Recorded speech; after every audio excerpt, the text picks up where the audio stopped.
નમસ્કાર દર્શક મિત્રો, આપ જોઈ રહ્યા છો the times of Mahisagar news. નજર કરીએ આજના મુખ્ય સમાચાર પર। આંતરરાષ્ટ્રીય માનવ અધિકાર સુરક્ષા કમિશન ગુજરાત પ્રદેશ કક્ષાની ટીમ મહીસાગર જિલ્લાના સંતરામપુર બી ડિવિઝનના પોલીસ મદદનીશ અધિક્ષક શ્રી વિવેક ભેડા સાહેબની શુભેચ્છા મુલાકાત લીધી અને તેમના સેજામાં આવતા આમ લોકોના વિવિધ પ્રશ્નો વિશે વિચાર વિમર્શ કરી અને સાથે સાથે ગુજરાત રજૂઆત પણ કરવામાં આવી। માન્ય શ્રી વિવેક ભેડા સાહેબ શ્રીના સકારાત્મક આવકાર બદલ સમગ્ર ગુજરાત પ્રદેશ માનવ અધિકારી સુરક્ષા કમિશનની ટીમે આભાર વ્યક્ત કર્યો।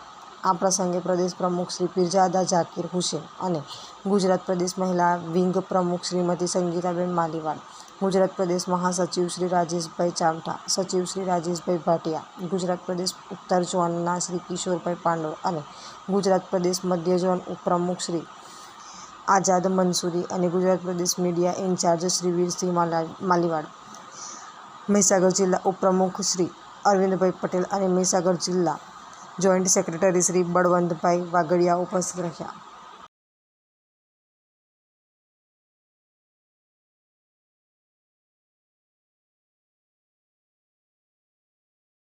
વિસ્તારના પડે પરના સમાચાર જોવા માટે અમારી channel the times of Mahisagar ન્યૂઝને લાઇક, શેર અને સબસ્ક્રાઇબ કરો।